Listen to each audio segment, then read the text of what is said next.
प्रभु यीशु मसीह का धन्यवाद हो। प्रभु यीशु मसीह के महान और उत्तम नाम में आप सभी को बड़ी आशीष मिले।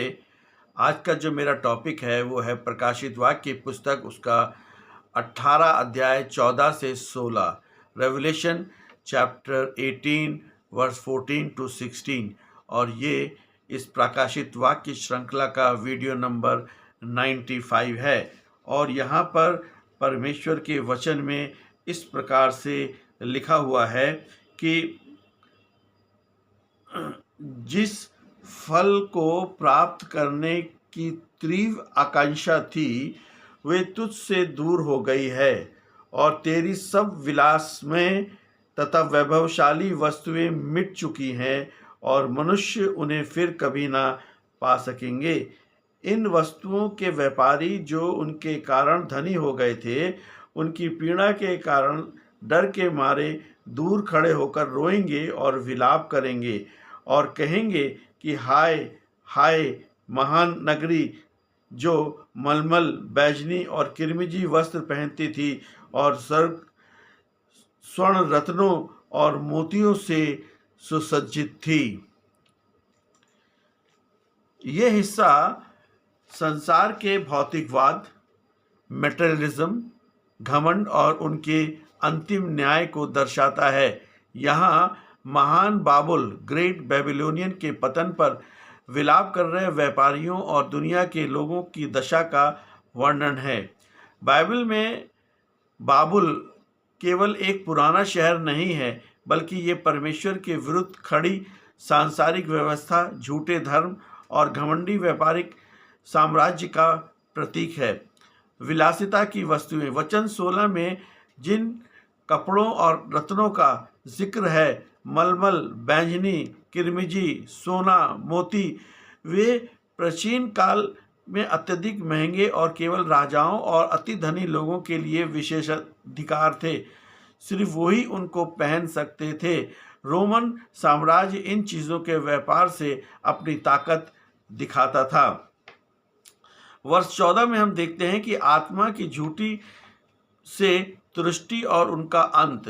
वचन कहता है कि वे फल जिनकी तेरी आत्मा को लालसा थी।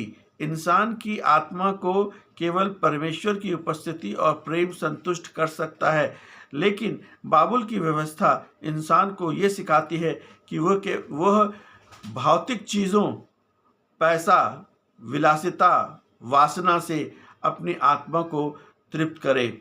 आत्मिक सच्चाई।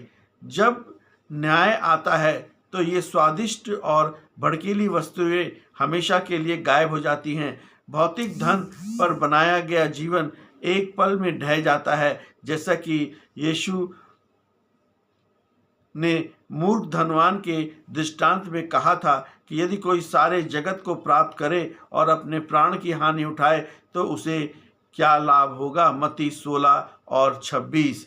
और उसके बाद हम 15 वचन में देखते हैं कि व्यापारियों का दूर खड़े होना। इतिहास गवाह है कि जब कोई बड़ा आर्थिक केंद्र या साम्राज्य नष्ट होता है, जैसे प्राचीन रोम पर आक्रमण हुए, तो स्वार्थी व्यापारियां जो थे उनकी मदद करने के लिए बजाय अपनी जान और पूंजी बचाने के लिए दूर भाग जाते हैं। यहाँ बाबुल का पतन इतनी तेजी से होता है कि लोग केवल तमाशा देख सकते हैं, सहायता नहीं कर सकते हैं।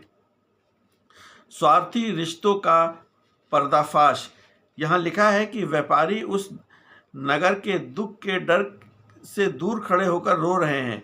वे नगर के विनाश या वहाँ के लोगों की मौत के लिए नहीं रो रहे हैं, बल्कि वो इसलिए रो रहे हैं क्योंकि अब उनका मुनाफा यानी कि प्रॉफिट बंद हो गया है। सांसारिक और भौतिकवाद रिश्तों की बुनियादी केवल लेन देन पर टिकी होती है। जब मुसीबत आती है तो दुनिया को कोई भी वैभव या सांसारिक मित्र हमारे काम में नहीं आता है। केवल परमेश्वर का प्रेम और आत्मिक संगति ही अंत तक टिकी रहती है। वर्ष 16 में हम देखते हैं कि बाहरी चमक दमक और खोखलापन।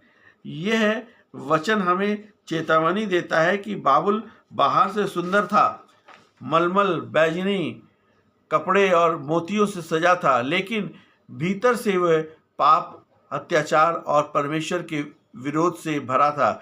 ये वचन हमें चेतावनी देता है कि हम बाहरी चमक दमक के धोखे में ना आएं। शैतान हमेशा पाप को बहुत आकर्षित और मलमल व सोने में लपेट कर पेश करता है, लेकिन उसका अंतिम परिणाम विनाश, हाय हाय ही होगा। ये वचन हमें याद दिलाते हैं कि इस संसार की कभी हर बात और एक भौतिक चीज़ नश्वर है, यानी कि खत्म होने वाली है, समाप्त होने वाली है। एक मसीही या आत्मिक खोजी के रूप में हमारी संपत्ति स्वर्ग में होनी चाहिए, ना कि पृथ्वी की विलासिता में। जब न्याय की घड़ी आएगी तो संसार का सारा धन और वैभव इंसान को परमेश्वर के न्याय से बचा नहीं पाएगा। इसलिए प्रभु यीशु मसीह पर विश्वास करें, इसलिए प्रभु यीशु मसीह से अपने पापों को मान लें और इसीलिए प्रभु यीशु मसीह से अपने पापों का पश्चाताप करें और यीशु मसीह को उद्धारकर्ता के रूप में ग्रहण करें। यही मसीह जीवन है। आमीन।